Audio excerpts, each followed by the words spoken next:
This episode of Super Boothers is brought to you by PB Backdrops, photo booth accessories, and more. Get anything you need for your photo booth business. Visit their website at pbbackdrops.com and use promo code SUPERBOOTHERS at checkout for 10% off. Code expires June 30th.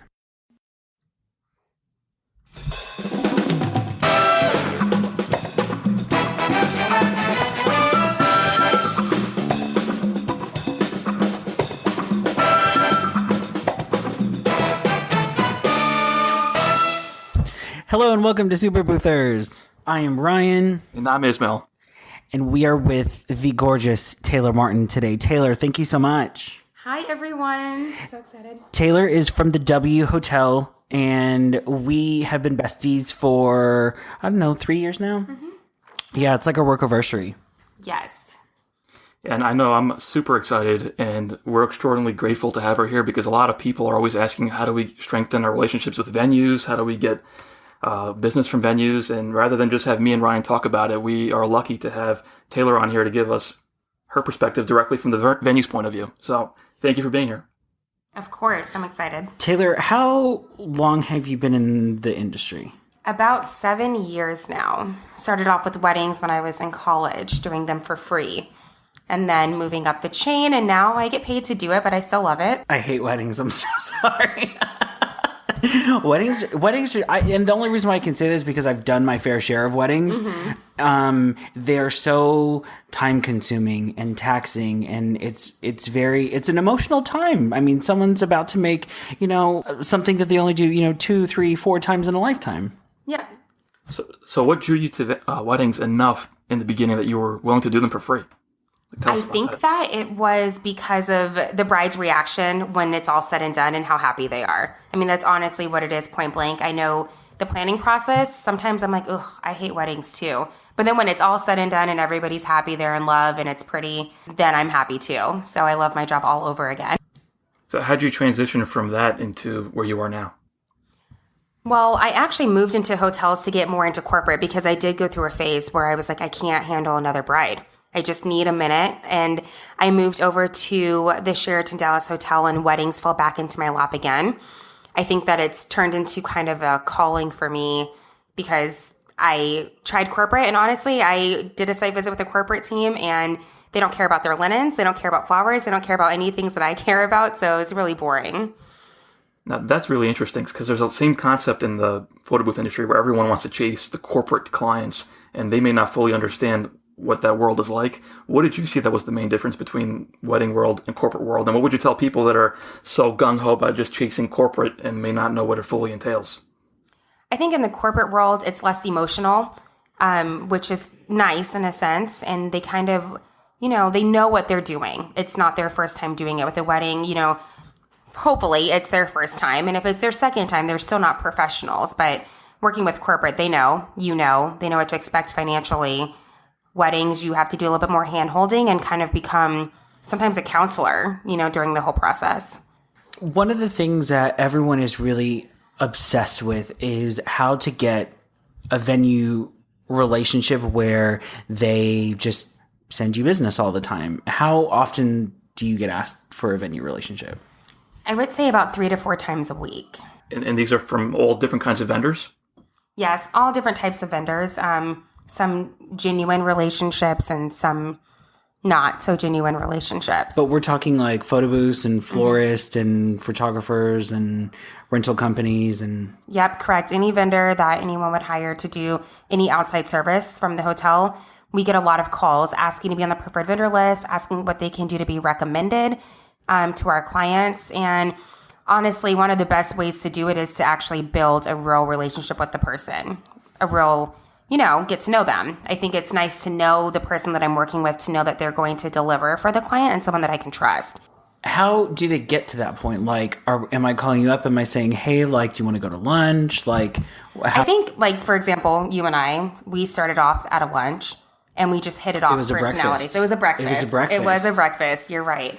And you didn't push anything on me, just as I didn't push anything on you. It was really about getting to know each other. And then we talked about your company and what you could do for us and what we can do for you. It's definitely, a give relationship. And I think we go back and forth a lot with favors that I will do for you, same as for me. So We get a lot of vendors that call in and just say, what can you do for me? And that's kind of where it ends. So that's where, it's a little bit harder to put them on our preferred vendor list. So I guess the lesson here is to think more long-term, which is kind of like what we talked about with Brian Ginsberg in a previous episode with his customers. I think it's the same concept for venue relationships. I'm curious, though, like to hear more about what does not work, what people should not do, and what made you take that first lunch meeting with Ryan? Because I'm sure you get 3 to 4 pitches a week. I'm sure everybody wants your time. How did you select meeting with Ryan, or how would you pick who you'd meet with and who you'd not meet with? Well, so the way how this one happened here is I knew Taylor's boss, and I was just barely moving to Dallas at the time, and I had known her from easily 10 years before that. And whenever you're in hotels, you move around a lot. So she went to, I think, Houston for a little bit. She was in San Antonio. She was in Los Angeles, came back to Dallas. I had just happened to be in Dallas at the same time. I had sent her an email. I was like, oh my God, I'm living here. You are too. We should get together. And I just asked her, I was like, hey, like, when's a good time? She was like, oh, just come by for breakfast, like, on a Wednesday or something like that. Came by, chit-chatted with her. She goes, I want you to meet my wedding sales manager. Let me call her down. And then Taylor comes down. And at the time, this was a massive property. I mean, how many rooms did that hotel have? 1,800. That's like Vegas. Mm-hmm. That's huge. So, I mean, this hotel is just turning out a lot of business to begin with. And then from there, we just hit it off. I mean, I will say that it helps to solidify a normal relationship first. I think when you want to know what not to do, I get a lot of calls saying before you don't ask to be on someone's preferred vendor list if you have not worked with them before. Let them see what you can do, or, at least try to schedule a lunch or a site visit so they can come see your stuff, or invite them out to your property so they can come see some of your stuff. It's really difficult to put someone on a preferred vendor list if I've never personally worked with you. And another thing is to, we're all in the selling business, including myself. And so you shouldn't say, I'm past the point where I'm wanting to have to work as hard and sell. So I'm trying to get as many hotels to do that for me. We've had people be very blunt and say that to us. So that doesn't work so well either. That's probably the last person that will probably recommend, because obviously you've given us lazy vibes already. So probably won't have you up. Okay, so looking at this from the perspective of people listening, playing devil's advocate here, what would you say? I mean, this is to both of you. What would you say to people who hear that story and they're like, okay, it must be nice for Ryan. He knew someone at the hotel already. There was a warm introduction. I can't do that. Or it's nice to hear that people for these relationships and you guys are friends now. I'm not as social. What would you tell people like that? I do think that it's a little bit like going on interviews for a job. Honestly, nowadays, it's all about who you know. And that's just kind of unfortunate sometimes. I do think that I'm willing to meet with anybody and willing to see what they have. And a lot of people aren't, though. Like right. there are a lot of vendors out there that are just like, absolutely not. And I know one good friend, she's open to meeting new people. If you make an appointment with her and you cancel with her, you're done. There is no more. Like, there are just people that are just like that. Like, if you work hard to get that appointment, you need to do everything you can to make sure that that appointment sticks. Right. I mean, time is of essence, especially in the sales world. And that's a very good point. A lot of people have a lot of time to come down and see someone's photo booth or see pictures from somebody. I do think it's nice if people email you stuff. I really love someone that will say, here's my stuff. We would love to work with you again. Here's my email. Here's what I have. And, just making a connection. I think that every single vendor will make a connection with somebody, whether it's at all the hotels that they want to or just 2 of the hotels that they want to. But I think it's nice to narrow down your search and focus on, I have a really strong relationship with Taylor at the W. So I'm going to, really thrive on that. And it's okay to only have 2 or 3 people in the business that will always, tell people about your stuff. You also have to make sure that your branding and the venue or the hotel or whatever branding that you're trying to match still goes with your brand as well. So like I said in a previous episode, I am not good with anything vintage or earthy or natural or woody. That's just not my thing. All of my stuff is glossy and glows and is like a light bright, and the W really does go with that. So the type of client or bride or customer that comes into the W is going to expect that. So I think that having that matched most definitely needs to be on the radar as well. I wouldn't go in there with, oh, hey, I have a vintage looking photo booth. Like, I think one of the rooms is like literally covered in mirrors. Yeah, you make a good point. It does help for your vibes to match other people's vibes as well.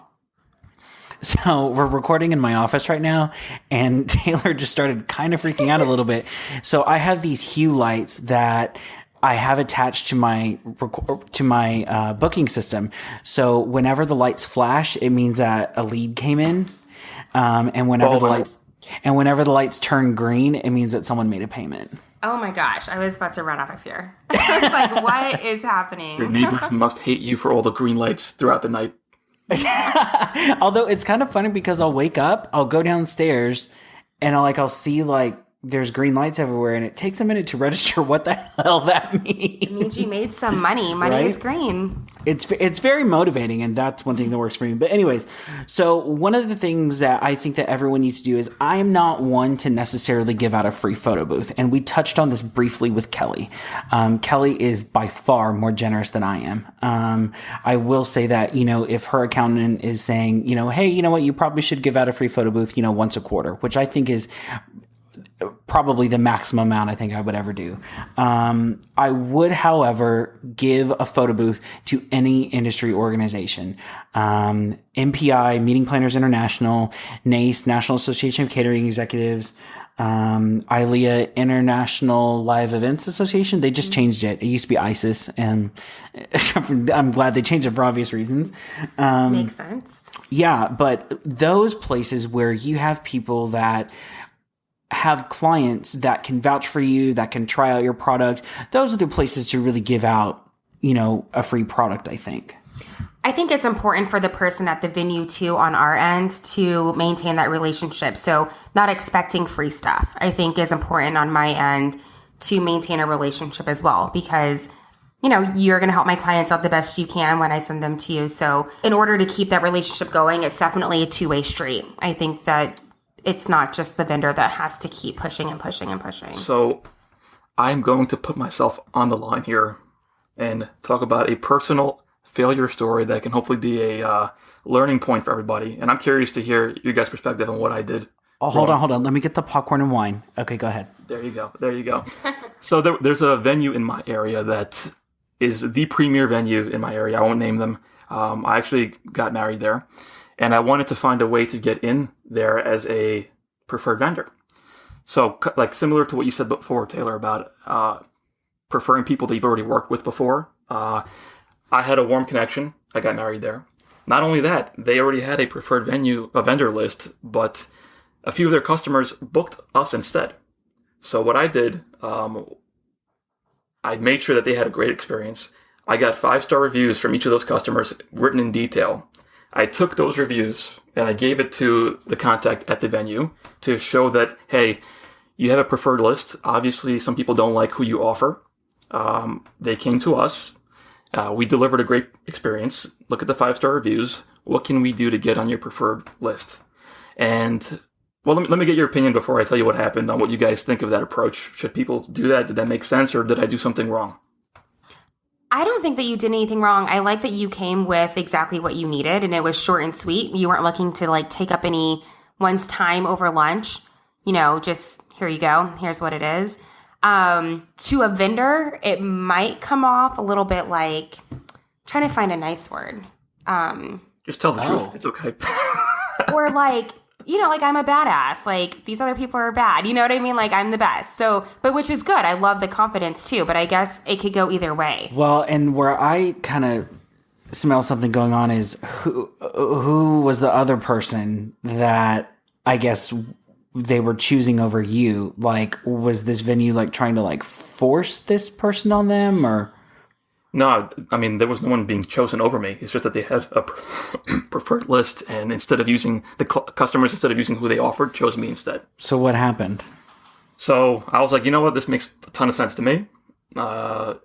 They have a preferred vendor list, but obviously it doesn't cater to all of their customers. But the response I got was, sorry, we already have a preferred photo booth vendor, and we don't have room for any more.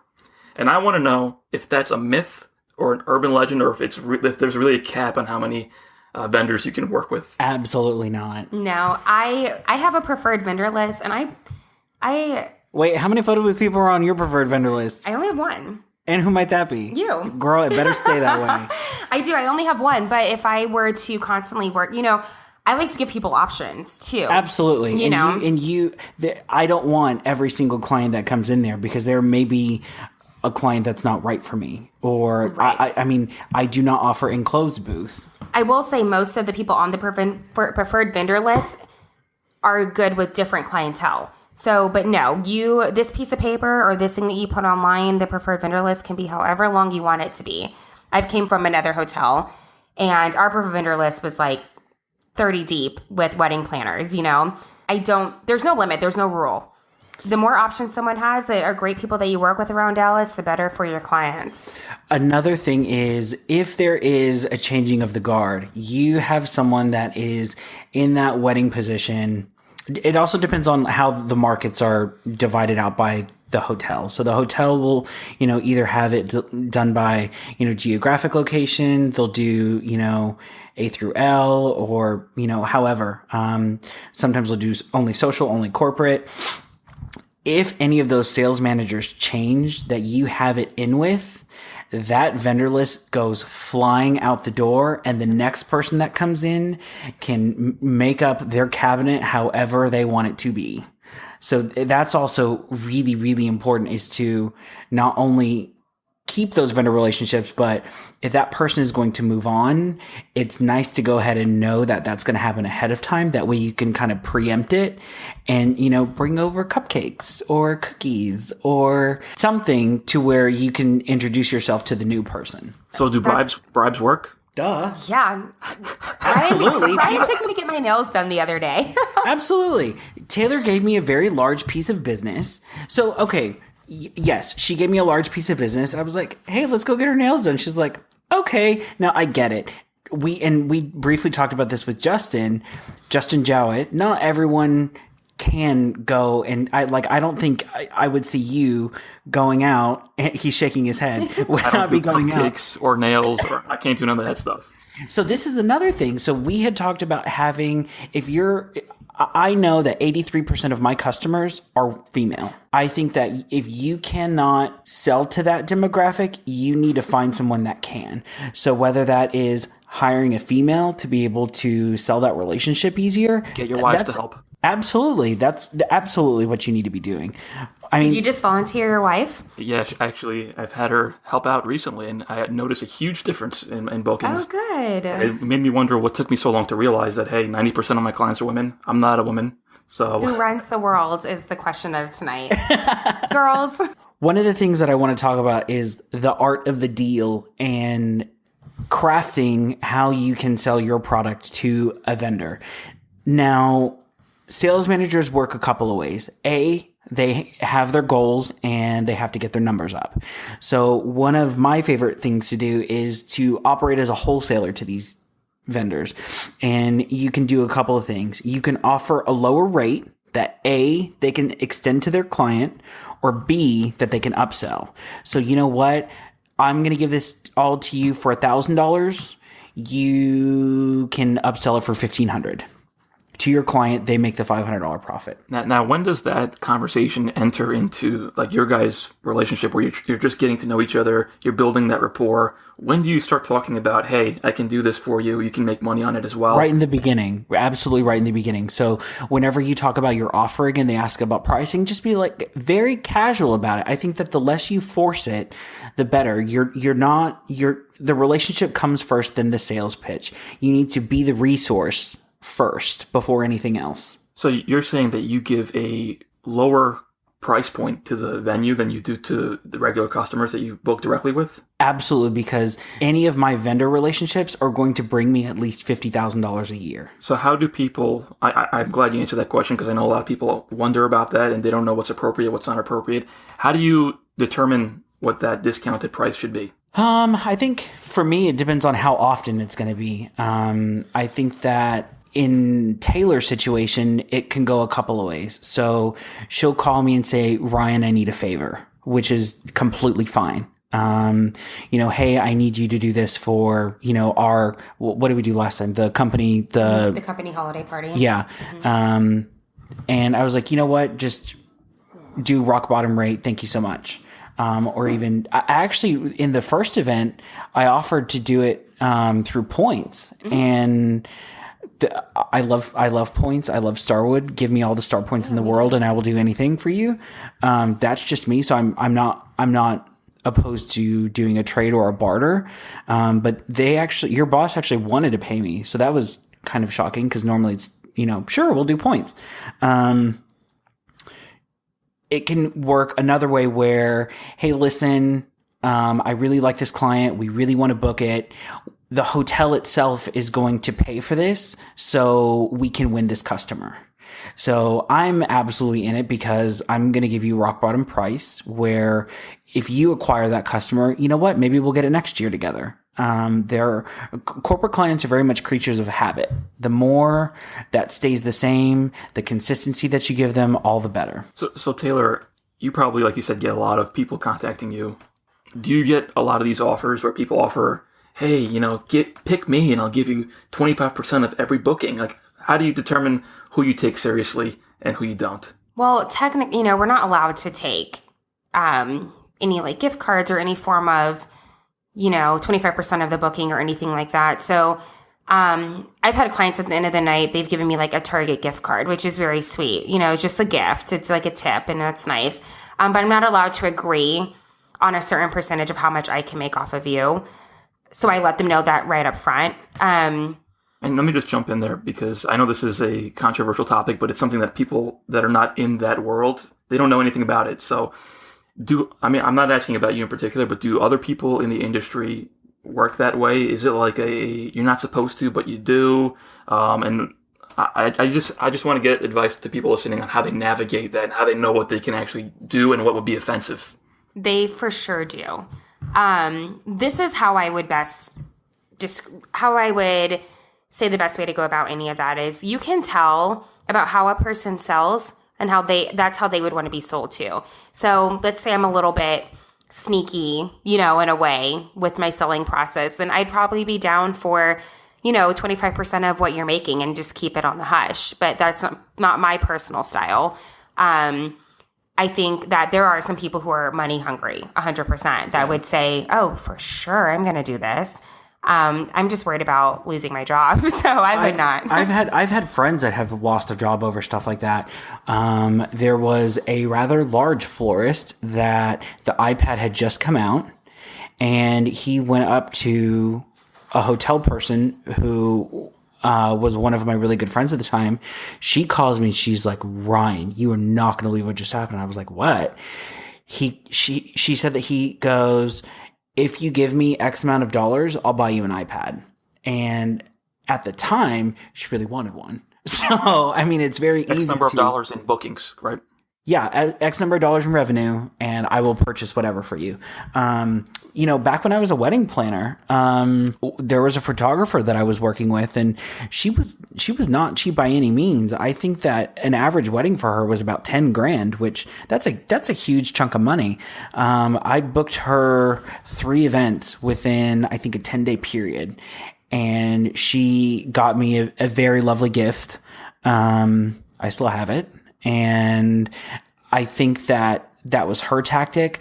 I think where the ethics question lies is, do you think that you are doing your client a disservice by your own personal gain? I don't think that I would necessarily refer anyone that I didn't believe was going to be or was going to deliver above and beyond what they were hired to do. If someone's going to give me an iPad and they're pushing out a crap product, I don't think I would put my client over money like that. I just don't think I would. Right. I agree. However, but the new iPad, or is it the owner's? No, but that's the thing is, if someone does an excellent product, I've used you before this.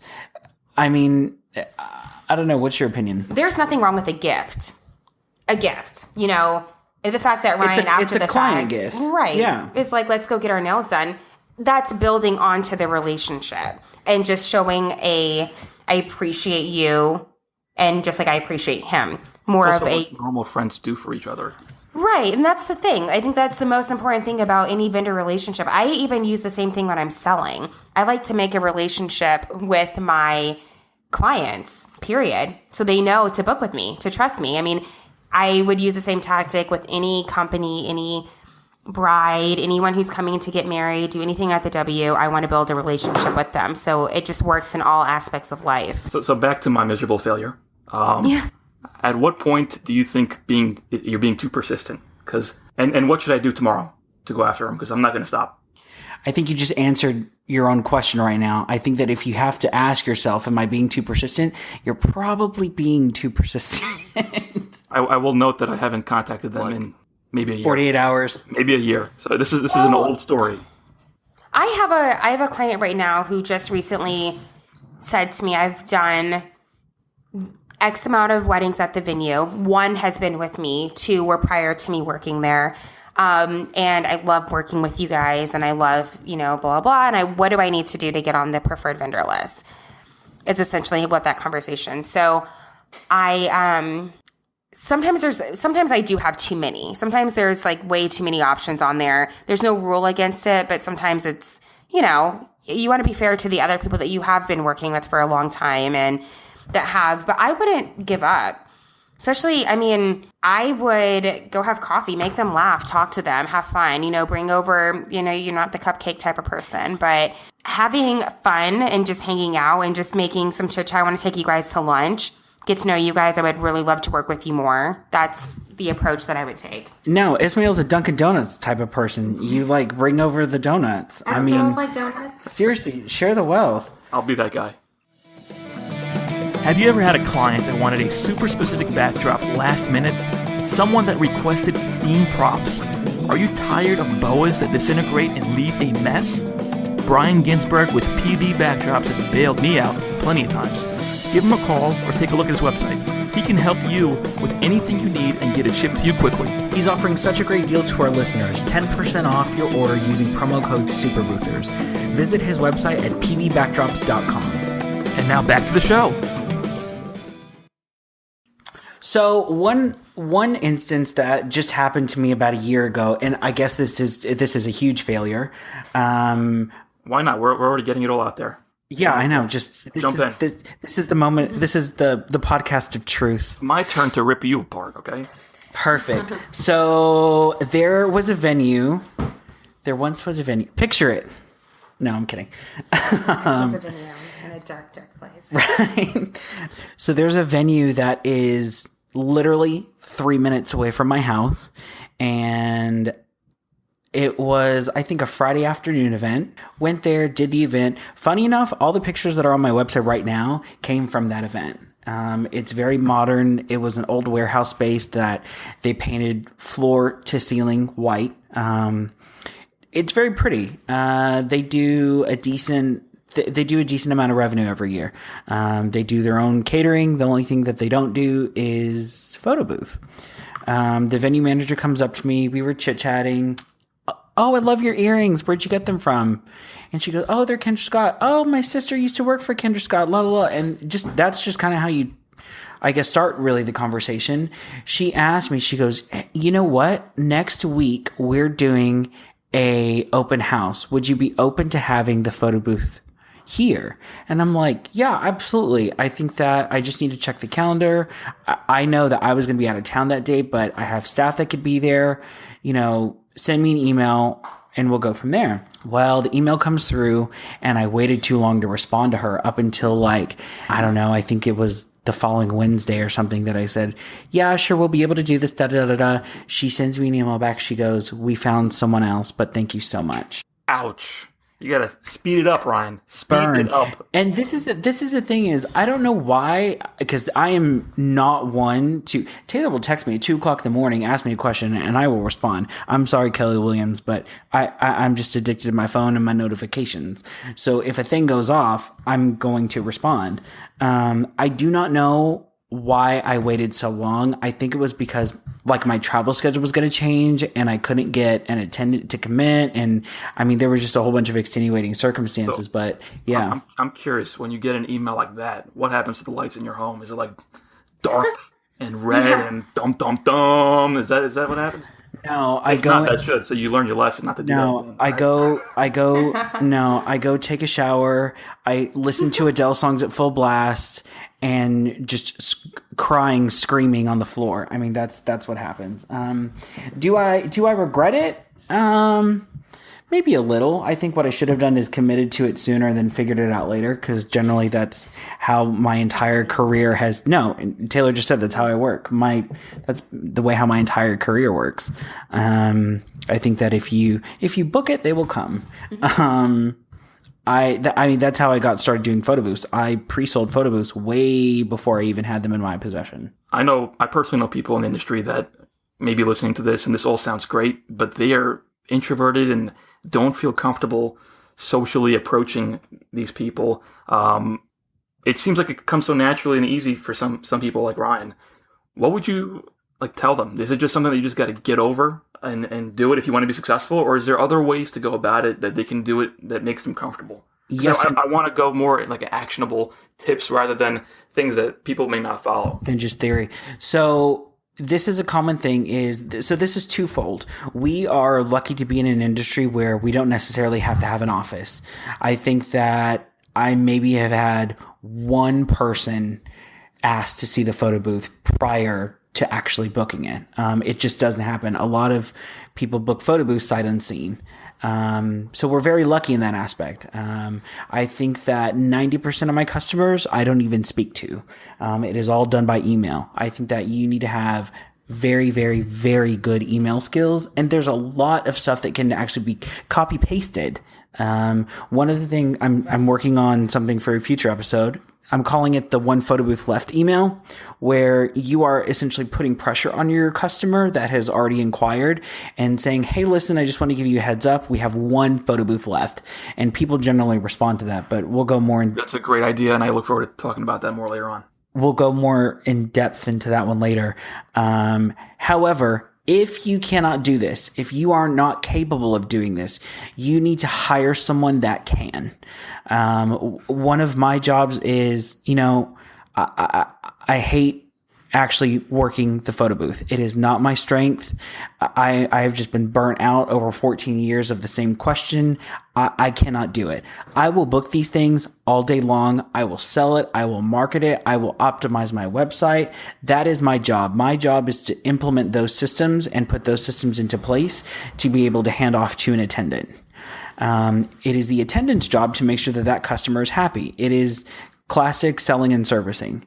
If you cannot do it, you need to find someone that can. I will say I am pretty much always nervous before I have to talk to someone new. Always. Like right off the bat, it's a feeling that you have. It's almost like riding a roller coaster. You're nervous before, but once you're on it, you're just doing it. You don't have a choice. So I think it is when you're in it, you're in it. And it is a kind of you have to get over it type of attitude.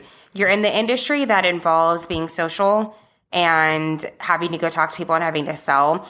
So, my first site visit, before I went to go talk to the bride, I was like, I don't know how to make small talk. That's the hardest thing too, because I'm not just going to talk about the venue. Like, how boring is that? I want to get to know the person too. So small talk was something that I really had to learn, and it happens over practice. So if you're a vendor or, and you're trying to get into a venue, you have to keep trying over and over and over and over again till it becomes so natural to talk to a wall. If you are hesitant to learn how to talk to someone, don't talk.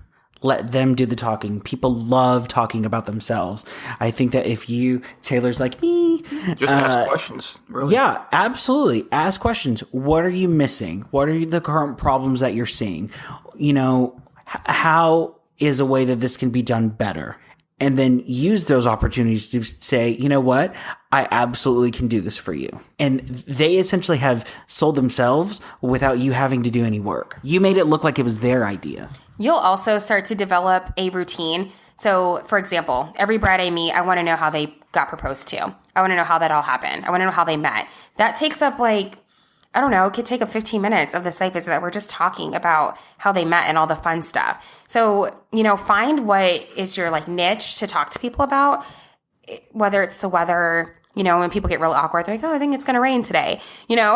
Whatever that might be for you, that's a comfortable conversation that you can continue on and then move into the, to the stuff that you really need to talk about that involves dollars.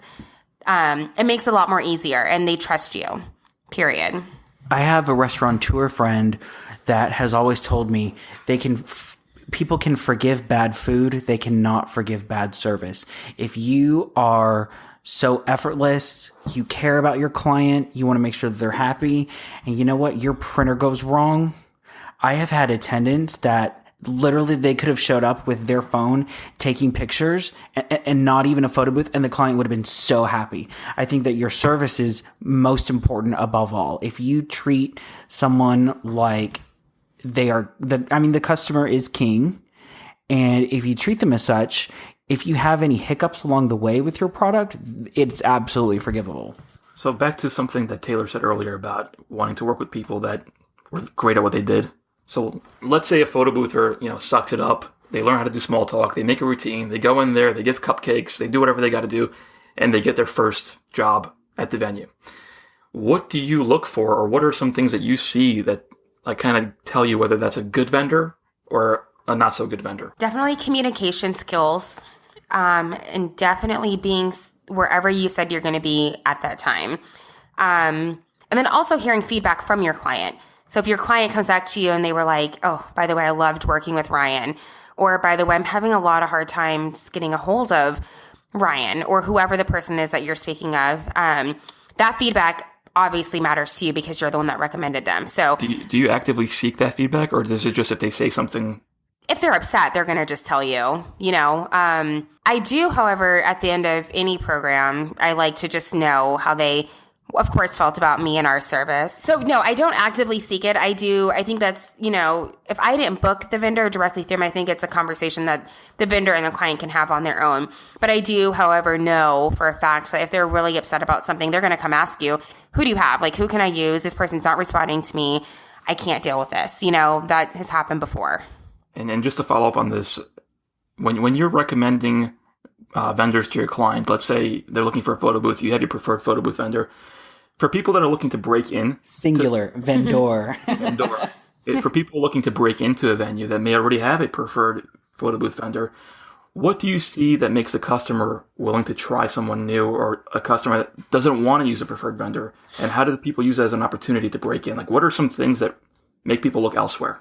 Well, or just to simply add to it, or just replace that person. To knock someone off. Not even to knock someone off. Let's say that you have someone coming in to do a wedding, and they for some reason don't like the photo booth vendor that's on your list. What reasons would they not like that person? And that gives an opportunity to other vendors to kind of get into the venue. It would be a lot of lack of communication, I think, mostly. I mean, especially for brides, they need everybody at their beck and call all the time. So that would be a huge part of it. And then also just the quality of a thing. So after a wedding, if someone says, oh my gosh, our pictures turned out terrible, our photographer didn't do anything, he looked sloppy on site, then of course you're like, okay. But this is the thing, is that if you do any of these things, nobody will tell you. You're just going to stop getting phone calls and stop getting emails. Yeah. And that's how you know that, you've kind of screwed up. So then the other question I would have related to that is, do most people book the preferred vendor? Is it 90% of the time they just book the preferred vendor without questions asked? Yes. And usually I would say all of my preferred vendors are people who I can vouch for, hands down. You'll be well taken care of. No doubt. I have no I think it's also a little bit of, it's like a personal guarantee almost. Like, there's a big thing with weddings that, you know, something's going to go wrong, da-da-da-da-da. You know, if you book off of this vendor list, 9 times out of 10, that's not going to happen. And the way to sell it is that they've been here before. They know our property. If you tell them your theme, they'll know exactly what to do. Yeah. You know, and it's kind of, since I work at a hotel, you definitely want to promote the one-stop shop. And that is included in the preferred vendor list. I want them to know, hey, this person has been here before. It's easy. You can keep it moving and worry about the other, you know, more expensive details like the flowers and the and all the other things. Yeah, it's a little bit of an insurance policy, I think. Some vendor lists are also published. I think that if you get a vendor list and you're able to see that, you know what, there's a hole in this person's offering, I don't think it's very uncommon for you to be able to reach out to someone and say, listen, I see your preferred vendor list. We offer something that's not on there. And, you know, if you go to Taylor and be like, well, Ryan doesn't have an enclosed booth. You're right. Absolutely. If you're going to provide, you know, a decent product to a client, I don't care. There are plenty of places where I'm, you know, 30 deep on the vendor list. I do want to say that I have maybe 60% of my vendors on my preferred vendor list. I approached them about being on my preferred vendor list. So that's another fun fact. Just because you saw their work and you're just absolutely amazed. I'm like, hey, like, I want you to be that person I talk about. So I will say... When you see their work, is it at your venue or is it somewhere out in the wild? Yep, it's at our venue, usually. Someone who did a wedding just now or, you know, a wedding, and then I look at their stuff afterwards, mostly photographers. I've approached both of the photographers that are on our vendor list. I approached them to be on it. And of course, I mean, if they're going to say yes. But yeah, that's kind of backwards, but... I do. Yeah. So one last question I had that I'm curious about is there was actually a venue where I asked to be placed on their preferred list, and the response was that they publish a book once a year, yes, and that you have to pay Correct. to be in that book. Is that a normal thing in the industry, and is it worth paying for that? I feel like it's not a preferred vendor list anymore because if it's an advertisement, right? Well, It's like a hold on. There is a venue in San Antonio where I am the only photo booth vendor on that list. It is a book that they do publish. Yes, I did pay to be in that book. However, the way how they have it, I guess, done is you have to be asked to be in that book. Nobody can, there can be a photo booth vendor that does an event there and says, hey, listen, I know that you're in this book. It's $1,000. Can I pay to be in your book? They will say no. So how do you determine if it was worth paying to be in that particular book? What's the analysis that you do? First of all, I didn't care. I really did that for the vendor relationship. I have worked with those people for, 14 years now. Since the beginning of my career, before they even did the book. So the fact that they asked me to do it, I really didn't care about the money. If I were to answer the question honestly, I think I've booked maybe 2 or 3 people from it, which is no different than any normal year. However, they do a big party. It's a good networking thing, I think. I'm not necessarily against it. I do not advertise traditionally, and that is the one book that I am in. I think this was extremely valuable. Like I said in the beginning, just having me and Ryan banter about venues and relationships would have been the easy way to go about it. But having the perspective of someone from the industry is extremely valuable. I know I learned a lot, and I hope people listening picked up a lot of actionable items that they can incorporate to grow their business. So I'm very grateful that Taylor took the time to join us today and give us advice from her perspective. Thank you so much. Thank you for having me. Thank you, Taylor. Thank you so much to Taylor Martin for joining us today. We now have merchandise. Please go to our website and shop Super Boothers. All the proceeds help to keep our little show running. It takes so much to keep us going, and we would really appreciate it. And plus, you get all sorts of cool stuff. We have t-shirts, tanks, totes, and an amazing Super Boothers mug. It is the perfect way to start your morning. Ladies, we also didn't forget about you. We have ladies fit tees as well. If you want to find out about any of the products or YouTube videos we talked about on today's episode, please check out our show notes. And we'd love to hear your questions. Please submit them online at superboothers.com. Thank you so much for listening. We will see you next week where we are answering your questions. Stay tuned.